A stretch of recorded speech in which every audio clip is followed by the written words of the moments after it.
नमस्कार, मैं हूं प्रशांत द्विवेदी। S7 के संवाद कार्यक्रम में आपका बहुत बहुत स्वागत है। हमारे साथ में आज देश की जानी मानी हस्ती रेखा गुप्ता जी सीधे दिल्ली से लाइव जुड़ी हैं। रेखा जी, बहुत बहुत स्वागत है आपका हमारे खास कार्यक्रम संवाद में। शुक्रिया, नमस्कार। रेखा जी, कुछ अपने बारे में पहले बताइए, फिर हम लोग संवाद में आगे बढ़ते हैं, आपसे बातचीत करते हैं। जी, जैसा कि आपने मेरा नाम लिया, रेखा गुप्ता मेरा नाम है और मैं खुशकिस्मत हूं कि मैं अमरोहा जैसी जगह में मैं पली बड़ी, परवरिश मेरी वहां से हुई, जहां से कमाल अमरोही साहब रहे हैं। और अभी मैं दिल्ली में हूँ। साहित्य, शायरी और जितने भी ललित कलाएं हैं उससे मैं जुड़ी हुई हूँ। हालांकि मैं साइंस की स्टूडेंट रही हूँ, लेकिन फिर भी मेरी कलाओं से एक बहुत गहरा लगाव रहा है। और मैं अगर अपने को मैं चंद लाइनों में, क्योंकि शायरी तो शायद अमरोहा की गंगा जमुनी तहजीब की वजह से शायरी मेरी रगों में दौड़ती है, तो मैं, अगर आप इजाजत दे तो मैं चंद लाइनों से अपना इंट्रोडक्शन करना चाहूँ। बिल्कुल मैम, बिल्कुल दीजिए आप, बिल्कुल।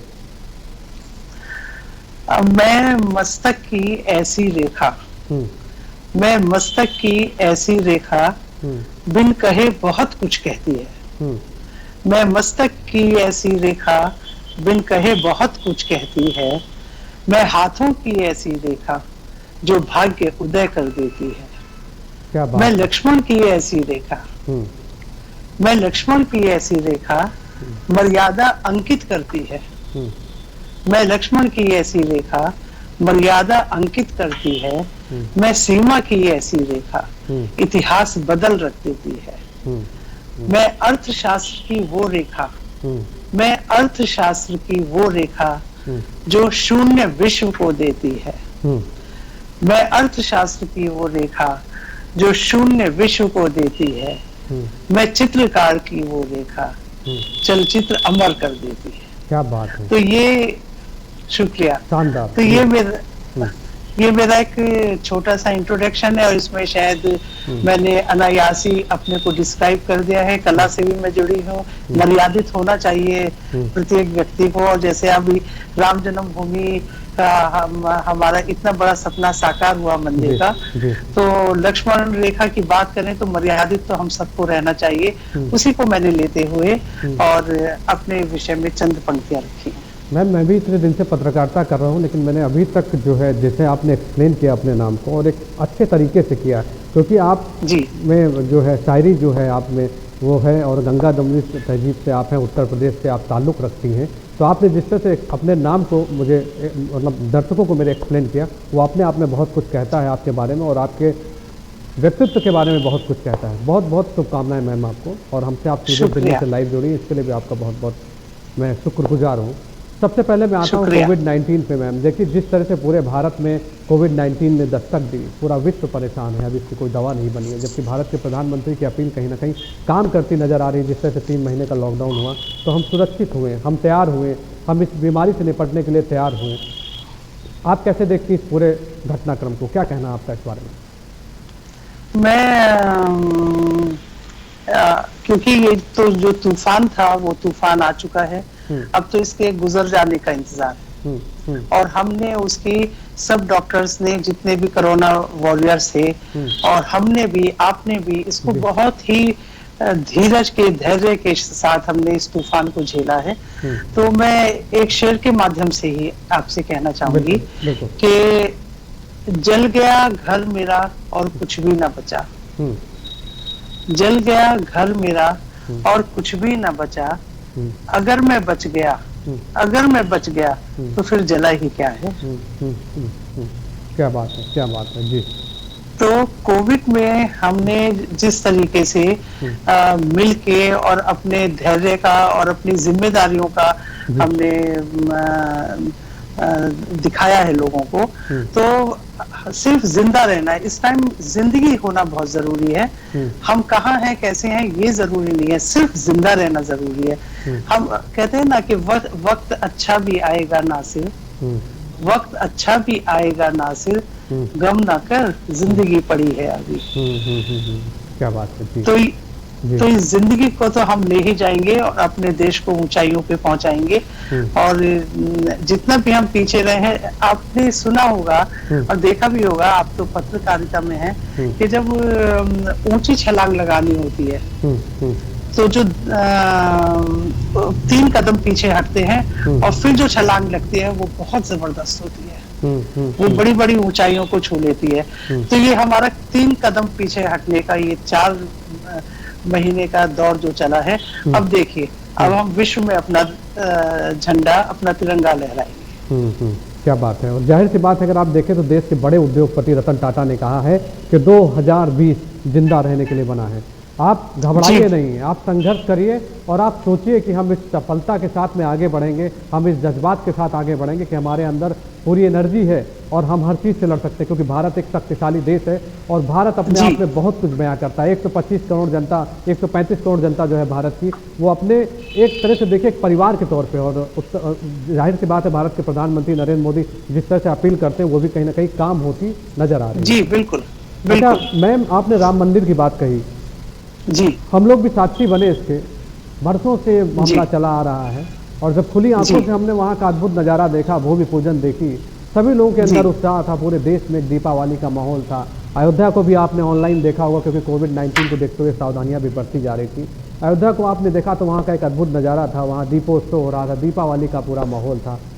जी। आपने भी अपनी ज़िंदगी में बहुत उतार चढ़ाव देखे होंगे, बहुत सारी चीज़ें देखी होंगी और आपके भी मन में रहा होगा कि राम मंदिर बनने की बात। जब ये घड़ी आई मैम, आपने देखा कि भारत के प्रधानमंत्री, कोई पहला प्रधानमंत्री इस तरह से पहुंचता है, उसके साथ में उत्तर प्रदेश के मुख्यमंत्री योगी आदित्यनाथ जी पहुंचते हैं, मोहन भागवत जी भी पहुंचते हैं। जब इस नज़ारे को आप देखती हैं अपनी खुली आंखों से, क्या सोचती हैं आप? कुछ पंक्तियां भी बोलिएगा और कुछ बताइएगा भी हमें, हम जानना चाहते हैं कि आप क्या सोचती थी उस समय जब आपने देखा। देखिए, मैं आपको एक चीज और बताना चाहूंगी कि मैंने जिंदगी के 2 इतिहासों को एक साथ देखा है। एक तो वो जब बाबरी ढांचा तोड़ा जाना था, तो मैं उन कार सेवकों में थी अपने माता पिता और 2 बहनों के साथ। अच्छा। जिनमें ये जुनून था, रोज प्रभात फेरियां हमारी निकलती थी, रोज पुलिस हमें अरेस्ट करने आती थी। अमरोहा में मैं उस वक्त थी। अच्छा। और कार सेवकों में शामिल होना अपने आप में एक बहुत ही गौरव का विषय है। और आज उस सपने को 29 साल बाद उस सपने को साकार होते भी देखा कि किस तरीके से राम मंदिर बना है और किस तरीके से वहां पे ऐसा लग रहा था कि पूरा फलक का चांद जमीन पे उतर आया है, फलक के तारे जमीन पे उतर आए हैं। और आपने कहा, मैं कुछ शब्दों में बांधूं, ये एक ऐसा अलौकिक दृश्य था जिसको शब्दों से परे था। ये निशब्द बोलते हैं जिसको, इसको समेटना, चंद पंक्तियों में समेटना बहुत मुश्किल काम है। और मैं बहुत ही मन से मैं बहुत साधुवाद देना चाहूंगी। हालांकि मेरी इतनी हैसियत नहीं कि मैं प्रधानमंत्री जी को मुबारकबाद दूं, लेकिन उन्होंने जो कर दिखाया वो शायद हमको लगता था कि हो पाएगा या नहीं। हम लोग उम्र के जिस दौर में जिस देहरी पे उम्र की खड़े हैं, तो हमको तो लगता था कि शायद 29 साल निकल गए, इतनी सरकारें आई और चली गई। तो ये सब बातें हैं, ये एक ख्वाब की बातें हैं, लेकिन उस ख्वाब की तामीर देखी है हमने होते हुए। तो इसको तो इतना मैं प्रधानमंत्री जी को एक शेर समर्पित करना चाहूंगी। जी, बिल्कुल बिल्कुल। कि जब हौसला कर लिया ऊंची उड़ान का, जब हौसला कर लिया ऊंची उड़ान का, तो कद नापना बेकार है आसमान का। तो ये आसमान के कद को जो हम नापने की कोशिश कर रहे थे, अब क्या देखना था? अब तो एक संकल्प था जो हमको पूरा करना था, तो संकल्प पूरा हो गया है। और मैंने चंद पंक्तियां प्रधानमंत्री जी के लिए लिखी थी, आप अगर इजाजत दें तो मैं सुना सकती हूँ उनको। बिल्कुल। तो जो बड़े काम उन्होंने किए हैं, और देखिए कहते हैं कि जहां न पहुंचे रवि वहां पहुंचे कवि। बिल्कुल। हाँ, हाँ। तो मैं शायद वो देख पा रही थी जो कि आम आदमी नहीं देख पा रहा था। तो जब प्रधानमंत्री जी का इलेक्शन था, तो मैंने उनके लिए लिखा था, उनको समर्पित किया था। ये आजमाइशों का दौर है, ये आजमाइशों का दौर है, जरा सा सब्र करो। ये आजमाइशों का दौर है, जरा सा सब्र करो। नई शहर की है आहट, नई शहर की है आहट, जरा सा सब्र करो। ये तपती धूप तो बस चंद रोज की बात है, ये तपती धूप तो बस चंद रोज की बात है। टूट के बरसेगा सावन, जरा सा सब्र करो। क्या बात है। ये गलत ख्याल जो तेरे जहन में आते हैं, ये गलत ख्याल जो तेरे जहन में आते हैं, भरूंगा रंग इन्हीं में, जरा सा सब्र करो। और ये चीन हमें बहुत आंखें दिखा रहा है, पाकिस्तान की तो आदत है। तो उस पर मैंने लिखा था कि दिखा ना पाए कोई आंख, ये मेरा वादा है। दिखा ना पाए कोई आंख, ये मेरा वादा है। जवाब सारे हैं तैयार, जरा सा सब्र करो। और ये पंक्तियां आप भी मानेंगे कि हाँ, हमारे प्रधानमंत्री ने ये कर दिखाया है कि अभी तो उलझा हूँ, अभी तो उलझा हूँ उसकी गलतियां सुलझाने में, अभी तो उलझा हूँ उसकी गलतियां सुलझाने में।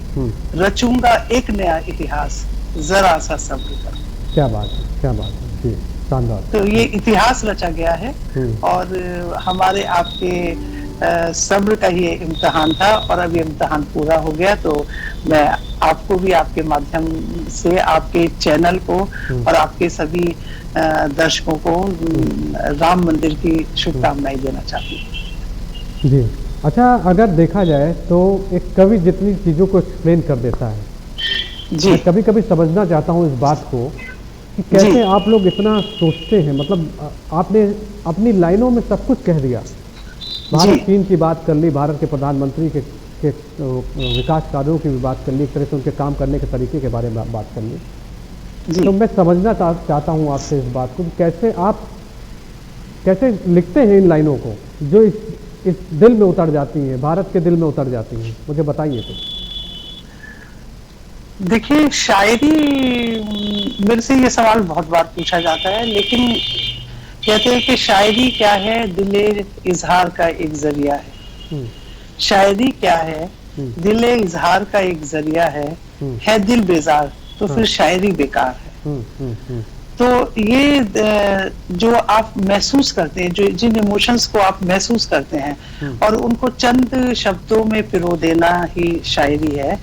और वो कहाँ से आते हैं आपकी कल्पना में, मैं भी नहीं समझ पाती, क्योंकि जब आते हैं तो आते ही रहते हैं और जब अगर उनको उस वक्त ना उकेरा जाए, ना लिखा जाए, तो वो चले भी जाते हैं। तो इसलिए उनको जो भी शब्द आते हैं उनका एहतराम करना, उनको अपने साथ में बैठाना, अपनी रूह में बैठाना, महसूस करना, बस इसी से शायरी बन जाती है, इसी से कविता बन जाती है।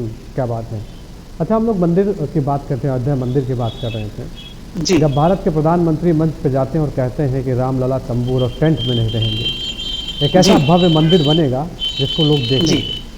और इतिहास बन रहा था, हम लोग जब देख रहे थे, इतिहास के उन पन्नों को बनते हुए देख रहे थे, साक्षी बन रहे थे, खुली आंखों से देख रहे थे जी। जब भारत के प्रधानमंत्री ने इन लाइनों को कहा तो एक तरह से पूरा माहौल जो है वो भक्तिमय हो गया, वो गुंजायमान हो गया कि एक भव्य मंदिर बनेगा जिसका सपना देख रहे थे सभी लोग जी। आपने उस पल को जब अपनी आंखों से देखा तो कैसा लगा आपको? जो लाइनें आपने भी जरूर सुनी होंगी, क्योंकि जिस तरह से आप बता रही हैं, एक्सप्लेन कर रही हैं जी, और अपनी सावित्री भी हैं और आपकी भी एक अपनी, एक तरह से आप भी जो तैयारी करती हैं, जो बोलती हैं, जो बताती हैं, लोग आपको सुनते हैं, आपको फॉलो करते हैं, उस समय क्या अनुभूति थी आपको, मैं जानना चाहता हूँ आपको। एक अलौकिक अनुभूति थी और ये लग रहा था कि जैसे कहते हैं ना कि खुली आंखों का सपना था। जो सपने वो होते हैं जो खुली आंखों से देखे जाते हैं, सोते हुए सपने साकार नहीं हो पाते। तो खुली आंखों से वो सपना था जो हम देख रहे थे और जिसका हमको बार बार लगता था कि अपने को छू के देखो कि क्या ये सच्चाई है या हम लोग किसी ख्वाब को तो नहीं जी रहे। तो उन्हीं वो ही एक एहसास था। और खुशी तो इतनी थी कि शायद ये पल जिंदगी में हम खुशकिस्मत हैं, हमने इन पलों को देखा है। आने वाली पीढ़ी को हम ये बता सकते हैं कि हाँ, हमारे सामने ही ये शुरू हुआ और इसका जो रिजल्ट थे वो भी हमारे सामने आए हैं। तो ये अनुभूति ऐसी थी कि जिसको आप अगेन मैं वही कहूंगी कि शब्द कम पड़ जाते हैं इन अनुभूतियों के लिए। बहुत लंबा एक होता है। मे भी आप अगर मुझे कभी दोबारा बुलाएं तो मैं इस पे पूरा एक चाहूंगी कि लंबी रचना मैं इस पे लिख सकती हूँ और भारत को समर्पित कर सकती हूँ। तो वो एक जो खुश होता है, जो एहसास होता है, क्योंकि खुशी जो है उसको हम छू के नहीं देख सकते, खुशी सिर्फ महसूस होती है। वो कहते हैं ना कि सिर्फ एहसास है, ये रूह से महसूस करो। तो ये रूह से महसूस करने वाली चीज है, वही हम लोगों ने महसूस किया। बिल्कुल। और हम लोग संवाद कार्यक्रम भी इसीलिए कर रहे हैं कि आप जब चाहें, आपका बहुत बहुत स्वागत है। मैं तो चाहता हूं कि आप जैसी बड़ी हस्तियां हमारे साथ में जुड़ें। बहुत कुछ समाज आपसे सीखेगा। समाज को आप जो भी प्रेरणादायी लाइनें सुनाएंगे उनको लोग फॉलो करेंगे। एक सुंदर समाज बने, यही सबकी सोच है, आपकी भी सोच है, हमारे भारत के प्रधानमंत्री की भी सोच है, उत्तर प्रदेश के मुख्यमंत्री की भी यही सोच है और 7 न्यूज़ चैनल की भी यही सोच है कि समाज को किस तरह से हम लोग बेहतर और बढ़िया बना सकें। जी जी। अच्छा, आपका मुंबई से बहुत ताल्लुक़ है और आपकी जो बेटी है वो एक नामचीन हस्ती है और एक मॉडल है। अब ये मुंबई में जो चल रहा है उसको कैसे देखती हैं आप? देखिए, कहीं ना कहीं बहुत बड़ी विडंबना है कि सुशांत सिंह राजपूत की हम बात कर रहे हैं। एक बिहार का लड़का जो संघर्ष करके टीवी सीरियल्स में काम करके कितने बड़े मुकाम पे पहुंचता है, इतनी बड़ी बड़ी फिल्में बनाता है और लोगों उसको बहुत लोग चाहते भी हैं। अचानक कुछ ऐसा होता है जिसको लोग समझ नहीं पाते कि क्या हो गया। ये आप कैसे देखती हैं पूरे इस घटनाक्रम को? क्या कहना है आपका? देखिए, कोई वर्डिक्ट तो मैं नहीं पास कर सकती, क्योंकि जो भी कुछ हुआ है वो पुलिस जुडिशरी के मध्य में चल रहा है। लेकिन हाँ, मैं कहना चाहूँ तो यह है कि प्लीज मैं सबसे रिक्वेस्ट करती हूँ कि इन बच्चों की इमेजेस को खराब मत कीजिए। ये बहुत मेहनत करके यहाँ पहुंचते हैं। ये हमारी तरह से एसी कमरों में बैठ के और उन ऊंचाइयों को नहीं छूते। मेरी बेटी मिस इंडिया रही हैं और आज ईश्वर की दया से बहुत अच्छी एक्ट्रेस हैं और बहुत खूबसूरत फिल्में उन्होंने दी हैं इंडस्ट्री को। तो उनकी मेहनत मैंने देखी है। 50 डिग्री टेम्परेचर में वो काम करते हैं और -20 डिग्री टेम्परेचर में भी काम करते हैं। और जो फिल्म की डिमांड होती है उस हिसाब से उनको पहनना पड़ता है। 50 डिग्री टेम्परेचर में भी उन्हें लेदर की जैकेट्स पहननी पड़ जाती हैं। -डिग्री टेम्परेचर में भी उनको शिफॉन की साड़ियां पहननी पड़ जाती हैं। तो आप दुनिया क्या समझती है कि ये बच्चे, इनको थाली में परोस की चीजें मिली हैं? ऐसा नहीं है। एक रोज इनको कुआं खोदना पड़ता है। कि मैं एकदम अंदर की बात बता रही हूँ। इन्हें रोज कुआं खोदना पड़ता है, रोज पानी पीना पड़ता है। इनके लिए कोई नहीं आ रहा जो कहे कि हाँ बेटा, मैंने तेरे लिए 10,000 करोड़ का बिजनेस खड़ा कर दिया है, अब तुम जाओ और सिर्फ साइनिंग अथॉरिटी तुमको मिल गई। ऐसा बिल्कुल नहीं है। कितना रिजेक्शंस इन लोगों को झेलने पड़ते हैं।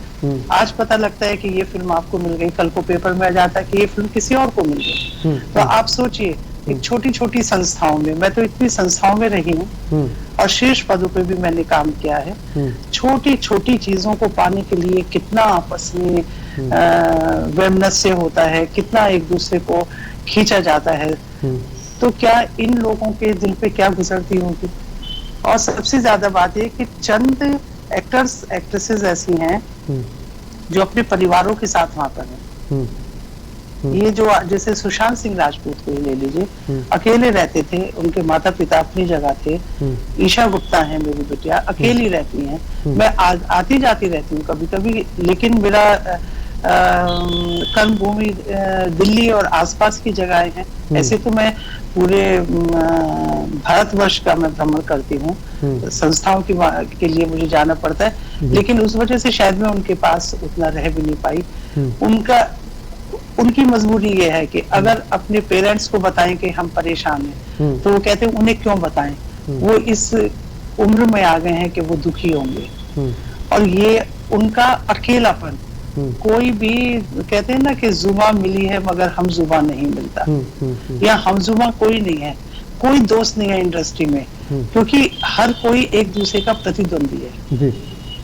कहते हैं ना, मुझे गिरा के अगर आगे बढ़ सको तो चलो, मुझे गिरा के अगर आगे बढ़ सको तो चलो, यहाँ कोई किसी को रास्ता नहीं देगा। तो ये रास्ते कहकशा वाले नहीं है कि कहकशा बिछी हुई और आप उस पर चलते चले जाइए, कांटों से भरे रास्ते हैं। बहुत मेहनत है इन लोगों की, बहुत इन लोगों के दिल टूटते हैं, और इनको बहुत सी वो चीजें जो ये चाहते हैं कि ऐसा नहीं होना चाहिए, वो भी करते हैं। नेपोटिज्म की भी बात होती है सब जगह। देखिए, आप किसी उसमें भी जानिए, अब तो पॉलिटिक्स में भी हो गया, पॉलिटिशियन का बेटा ही आगे बढ़ के पॉलिटिशियन बन रहा है। तो वो सारी चीजें भी रहती हैं। आपको हमेशा एहसास कराया जाता है कि आप मैं किसी प्रोग्राम का नाम नहीं लूंगी, मुझे लेना भी नहीं चाहिए, क्योंकि मेरी बिटिया वहां पे हैं, उनके किसी भी उस पे असर भी आ सकता है। लेकिन क्या होता है कि कुछ प्रोग्राम्स हो रहे हैं, उसमें कुछ ही लोग हमेशा दिखते हैं। ऐसा क्यों?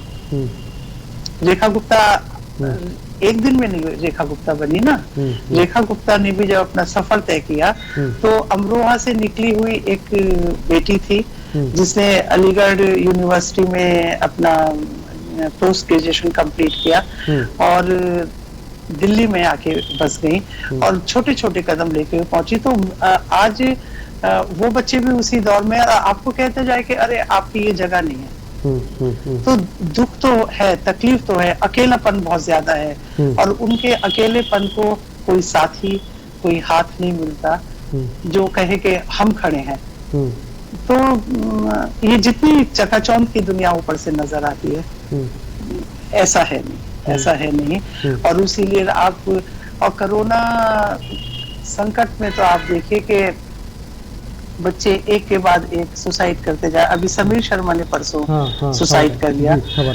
फिर एक उनकी भोजपुरी फिल्मों की एक्ट्रेस थी, उन्होंने सुसाइड किया, और उससे पहले भी रहे हैं। अब कहते हैं ना कि अब तो घबरा के ये कहते हैं कि मर जाएंगे, अब तो घबरा के ये कहते हैं कि मर जाएंगे, मर के भी चैन ना आया तो कहाँ जाएंगे। तो इन लोगों को 4-4, 5-5 महीने बाद इन लोगों को पेमेंट्स मिलते हैं। कोरोना आ गया तो सरकारों ने ये तो कह दिया कि सब गरीबों को मिलेगा, लेकिन ये वो लोग हैं ना तो अपने को ये बता सकते हैं कि हमारे पास पैसा नहीं रहा, इनको अपना स्टेटस भी मेंटेन करना है, सब कुछ करना है, काम के प्रेशर इतना है, पूरी दुनिया में एक ऊपर से नीचे हो गई है, पलट गई है, काम नहीं बचा इंडस्ट्री में। तो क्या करेंगे ये लोग, क्या करेंगे, इनके पास क्या रास्ता है। तो उसमें एक कुछ अपने लोगों का होना, जिनके साथ में दिल खोल के रख दिया जाए, वो बहुत जरूरी है। और मैं आपको बताऊं, शायद आपको मालूम भी होगा कि कितने बच्चों ने, एक्टर एक्ट्रेसेस ने बॉम्बे छोड़ दिया है, वो अपने होम टाउन चले गए हैं। वो इसीलिए चले गए हैं कि तो पेरेंट्स ने कहा कि ये हालात है तो बेटा यहाँ पर आओ आप, और उनके साथ रहेंगे तो वो उन तकलीफों को भूलेंगे। और साथ में इस तरीके की जो चर्चाएं होती हैं, और आज कोई बात होती है एकदम लेके आप इंस्टा पे डाल देते हैं, एकदम आप ट्वीट कर देते हैं, आप ये नहीं सोचते कि इन पे क्या गुजरेगी। सुशांत सिंह को ये कह देना कि तुम किसी काबिल नहीं हो, तुम आउटसाइडर हो, अगर ऐसा हुआ है ये बहुत शर्मनाक बात है, और मैं इसकी बहुत निंदा करती हूँ। हम लोग भी निंदा करते हैं मैम। जाहिर सी बात है कि अगर देखा जाए तो फिल्म इंडस्ट्री में एक चीज़ बहुत दिखाई पड़ी कि अगर आपका कोई गॉड फादर है, आपके साथ में है, जो कहीं ना कहीं आपके साथ में है, तो आप आगे बढ़ रहे हैं। लेकिन जो नीचे से आया हुआ आदमी अगर ऊपर जाता है तो कहीं ना कहीं उसको समस्याओं का सामना करना पड़ता है। और बिल्कुल करना पड़ता है। आपकी बेटी ईशा गुप्ता जी एक कुशल अभिनेत्री हैं, ये भी हम लोग के लिए गर्व की बात है कि आप उत्तर प्रदेश से ताल्लुक़ रखती हैं और इस समय वो मुंबई में हैं। तो हम लोग को भी गर्व होता है कि आपसे हम बात कर रहे हैं। आपने जिस तरह से बताया कि मुंबई फिल्म इंडस्ट्री के बारे में जिस तरह से बताया, तो इस गॉडफादर के बारे में क्या कहना है आपका?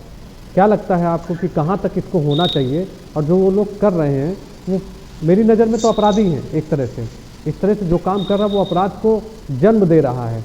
बिल्कुल आप सही कह रहे हैं। क्या उसको हक नहीं है? जो नीचे से ऊपर जाता है वो अपनी मेहनत पे पहुंचता है, किसी छोटे गांव घर से पहुंचता है और मुंबई में जाता है और एक नाम कमाता है, लोग उसको फॉलो करते हैं, तो ये अपराध ही हुआ मेरे ख्याल से। क्या कहेंगे आप इस बारे में?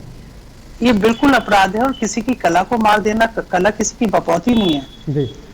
अब मैं लंबा दौड़ सकती हूँ, लेकिन दौड़ूंगी तो तब जब मुझे मौका दिया जाएगा। बिल्कुल। अगर आप मुझे दौड़ने के लिए ट्रैक ही नहीं देंगे तो आप कैसे कहेंगे कि रेखा गुप्ता दौड़ सकती है? जब मेरे पैरों से के नीचे से जमीन खिसका ली जाएगी तो आप कैसे कहेंगे?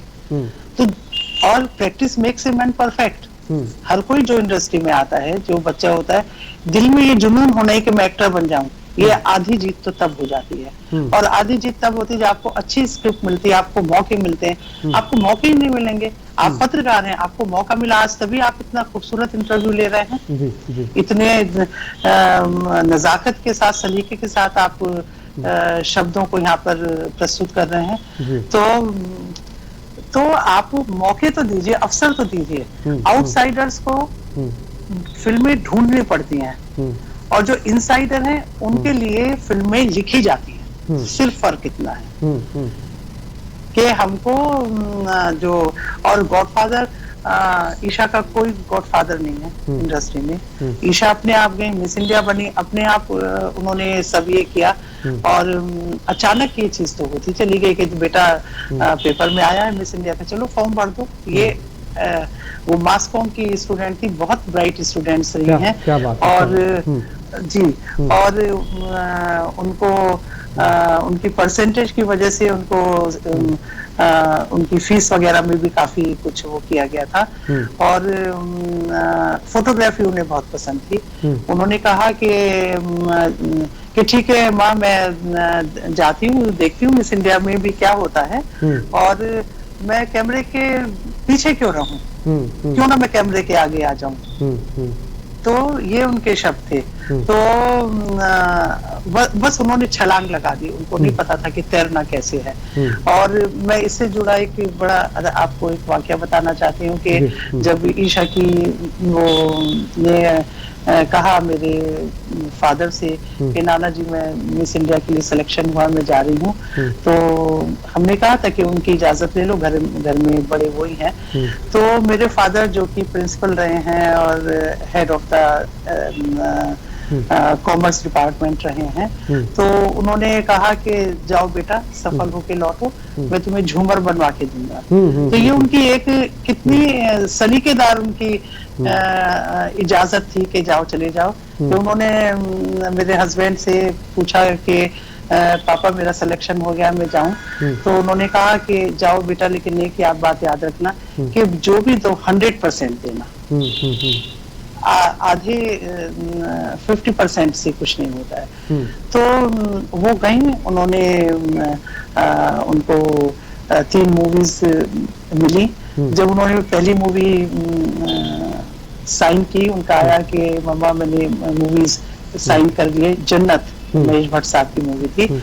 तो हमने सोचा कि जिस दिन रिलीज थी उस दिन सोचा कि क्यों ना हम इनको गाड़ी दे दें या कोई ज्वेलरी वगैरह दे दें, जो अक्सर पेरेंट्स सोचते हैं। उन्होंने मना कर दिया। जी, उन्होंने मना कर दिया कि नहीं, मैं जिंदगी में जो करूंगी अपने आप करूंगी, नहीं तो मैं वापस दिल्ली आ जाऊंगी। तो मैंने एक डायरी ली और उसमें मैंने एक शेर लिखा। हालांकि वो शेर मुनव्वर राना साहब का है, मेरा नहीं है, लेकिन हाँ मैं मानती हूँ कि शेर जिस वक्त पे जो जिसके दिल के करीब आ जाता है वो उसी का बन जाता है। मुनव्वर राना की आपने बात की, मैं आपको बताऊं कि मैं भी रायबरेली से ताल्लुक रखता हूं, उत्तर प्रदेश के रायबरेली से, और मुनव्वर राना जी का घर है रायबरेली। तो हम लोग के लिए गर्व की बात है, इतनी बड़ी हस्ती है वो। जिस तरह से वो कविताएं सुनाते हैं, जो आप दिल से वो लाइनें सुनाते हैं, वो ना कहीं जहन में बस जाती हैं। तो आपने मुनव्वर नाना बिल्कुल की बात कही, क्षमा करिएगा मैंने आपको रोक दिया, अब अपनी बात नहीं नहीं जी नहीं, ये तो अच्छा लगा। और मैं उनकी बहुत बड़ी फैन हूँ, मुनव्वर जी राना साहब की। जी जी तो जी। एक शेर मैंने उनको डायरी में लिख के दिया हम्म कि बाबा बाबा मेरी मेहनत में मुकद्दर भी मिला दो, हम्म बाबा मेरी मेहनत में मुकद्दर भी मिला दो, हम्म एक चांद सा झूमर मेरे माथे पे सजा दो, अब हम्म सिर्फ जहाजों में सफर करती है पगली, हम्म अब सिर्फ जहाजों में सफर करती है पगली, हम्म। बचपन में जो कहती थी मेरे पर भी उगा दो। क्या बात है। और जब उन्होंने ये दो शेर, क्योंकि बहुत जिंदगी उनकी जिंदगी का रास्ता आसान कर गए, तो जब चक्र भी उन्होंने साइन की प्रकाश झा साहब की, तो मैंने कहा कि मैं इनको शेर ही देती हूँ। अब अपने इन्होंने वहां पे अपनी जगह बनाई है, तो मैंने लिखा था कि कहा था कि तेरी मेहनत तेरा रुतबा तेरी मेहनत का ही नतीजा है, तेरा रुतबा तेरी मेहनत का ही नतीजा है, वरना हाथों की लकीरों में रखा क्या है। क्या बात है। तो ये बच्चे जिनके गॉडफादर नहीं होते, ये जब आगे बढ़ते हैं तो जरूर किसी न किसी की आंख की किरकिरी तो बनते हैं। अच्छा, मैं इस बात को मानता हूँ कि अगर आप जैसे गार्जियंस होते हैं जो बच्चों का सपोर्ट करते हैं, उनसे कहते हैं कि तुम आगे बढ़ो, तो उनका कोई कुछ नहीं कर सकता है। और जितने भी ये मैं साफ तौर पे आज कह देना चाहता हूँ अपने माध्यम से, उन लोगों को मैं इस बात का चैलेंज करता हूँ कि अगर आप में ताकत है, आप में हिम्मत है, तो आप उन लोगों को रोक के दिखाइए जिनके अंदर जज्बा है, जिनके पास में रेखा गुप्ता जैसी माँ है जो आशीर्वाद देते हैं, जो उनके परिवार के लोग आशीर्वाद देते हैं, तो आप में वो हिम्मत नहीं है कि आप उनको रोक सकिए। और एक बात और गौर से सुन लीजिए कि कोई जिसका भी बच्चा है वो अगर दिल से वहाँ पे जाता तो उसके घर की दुआएं होती, उसके आसपास के लोगों की दुआएं होती हैं। तो इस गलत फहमी में मत रहिएगा कि आपका ही बेटा आगे बढ़ेगा, आपका ही बेटा शोहरत कमाएगा।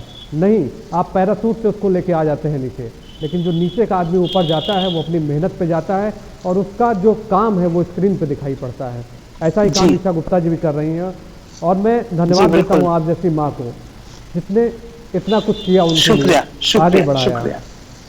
जी मैम, हम लोगों ने फिल्म इंडस्ट्री की बात की, आपसे बात करके जाहिर सी बात है बहुत अच्छा लग रहा है। और संवाद कार्यक्रम एक ऐसा कार्यक्रम है जिसमें हम लोग खुल के बातचीत करते हैं, हर पहलू की बातचीत करते हैं, लोगों को जागरूक भी करते हैं, आपके बारे में बात करते हैं, परिवार के बारे में बात करते हैं, आपके सफ़र के बारे में बात करते हैं।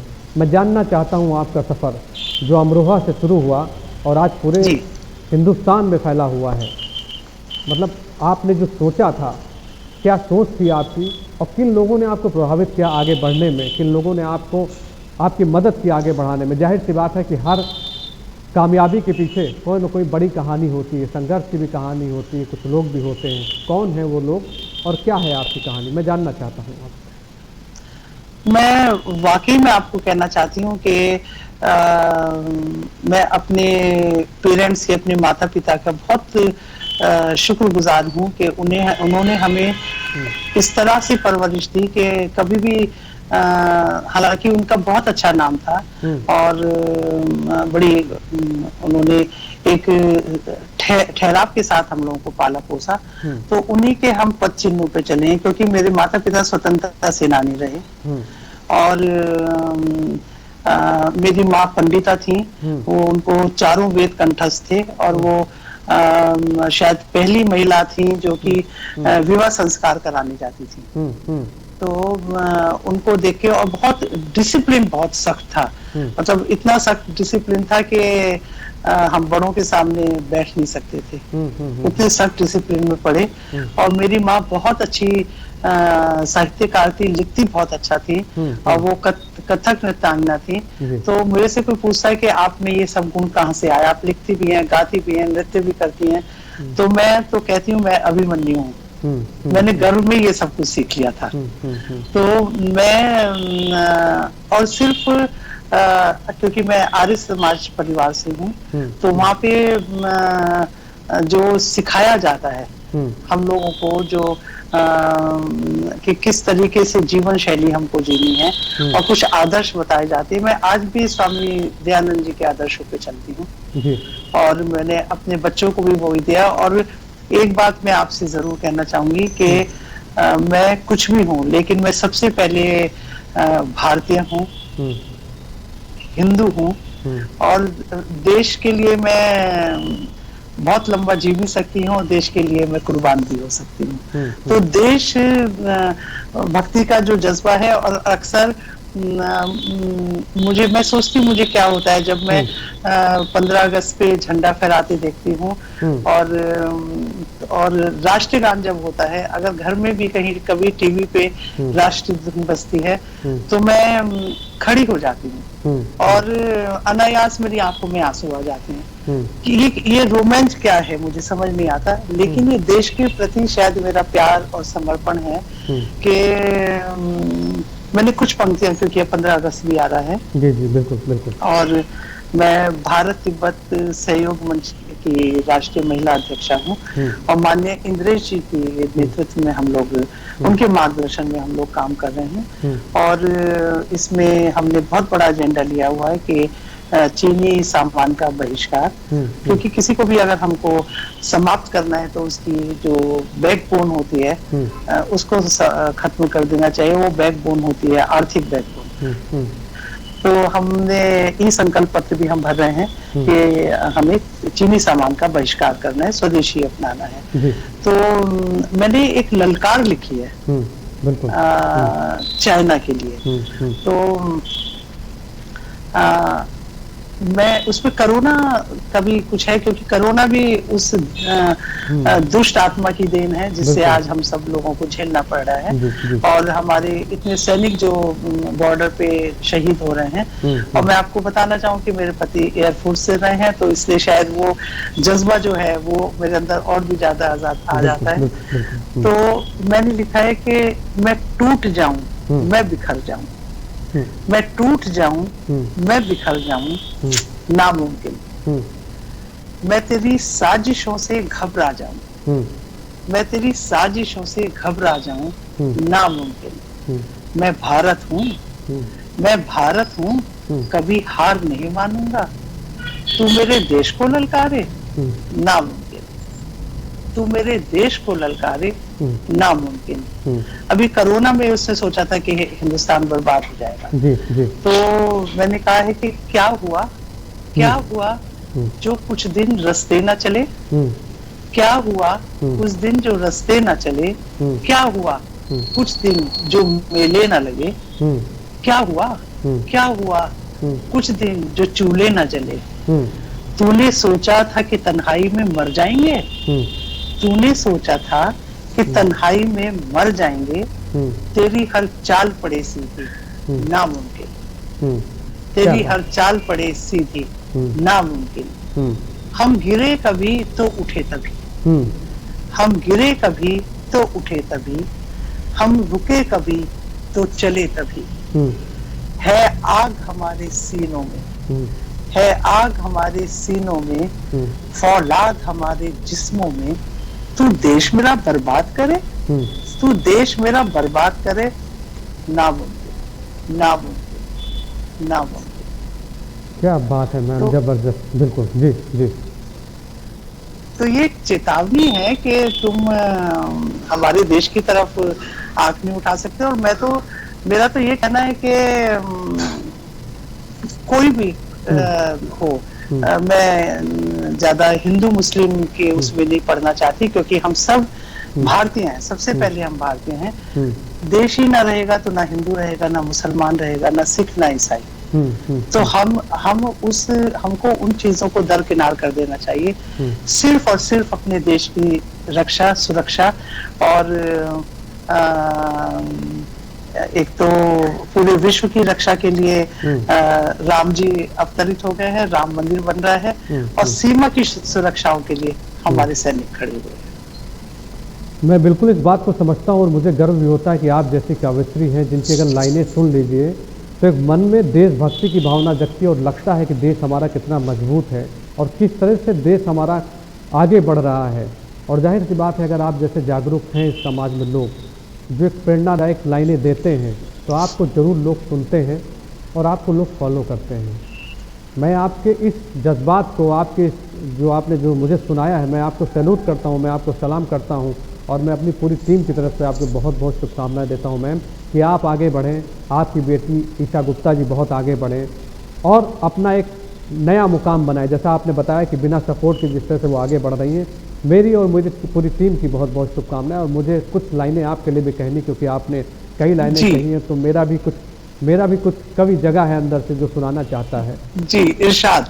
कि परिंदों को मंजिल मिलेगी यकीनन, परिंदों को मंजिल मिलेगी यकीनन, ये फैले हुए उनके पर बोलते हैं, और वही लोग कामयाब होते हैं अक्सर जमाने में जिनके हुनर बोलते हैं। ये चंद लाइनें मेरी आपके लिए थी, आपकी बेटी के लिए थी, और जो सुशांत सिंह चले गए उनके लिए भी थी, समर्पित श्रद्धांजलि थी मेरी, कि जिस तरह से फिल्म इंडस्ट्री ने उनके साथ में किया, ऐसा किसी के साथ कोई ना करे। और आप जैसे अगर लोग समाज में होंगे तो जरूर समाज का कल्याण होगा, और इस तरह के लोग बेनकाब भी जरूर होंगे। बहुत बहुत धन्यवाद मैम, बहुत बहुत शुक्रिया आपका कि आप हमसे आज जुड़ी। हम आपसे लगातार बात करते रहेंगे। मेरा निवेदन है कि आप भी हमें सपोर्ट करें, हमारे साथ में जुड़ती रहें और कुछ ना कुछ बताती रहें, जिससे लोग और समाज सुरक्षित हो सके और आपकी लाइनों से आगे बढ़ सकते। बहुत बहुत धन्यवाद मैम, बहुत बहुत शुक्रिया।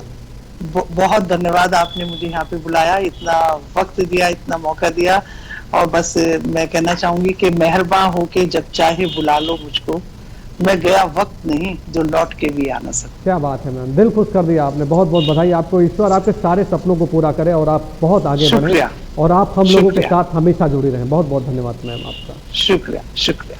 तो ये थी रेखा गुप्ता जी, सीधे दिल्ली से हमारे साथ में लाइव जुड़ी थी। हम आपको बता दें कि देश की जानी मानी अभिनेत्री ईशा गुप्ता की ये मां है, और जिस तरह से इन्होंने विकास कार्यों की बात की, जिस तरह से इन्होंने राम मंदिर की बेबाकी से हमसे बातचीत की, हम इनके शुक्रिया हैं। और संवाद कार्यक्रम में इसीलिए हम आपसे देश की बड़ी बड़ी नामचीन हस्तियों से आपसे रूबरू कराते हैं कि आप इनको सुनिए, आप इनको सीखिए और आप आगे बढ़िए, क्योंकि इनकी प्रेरणादायक लाइनें जो हैं वो कहीं ना कहीं भारत को आगे बढ़ाने की ओर इशारा करती हैं। अपना ध्यान रखिए, सुरक्षित रहिए, मास्क लगाइए और कोशिश करिए बाजारों में कम जाइए, क्योंकि अभी कोई दवा नहीं बनी है कोरोना वायरस की। सावधानी ही सबसे बड़ा बचाव है। और S7 के पेज को, सारे डिजिटल प्लेटफॉर्म को आप लाइक करिए और देखते रहिए हर छोटी बड़ी खबरें और संवाद कार्यक्रम। नमस्कार।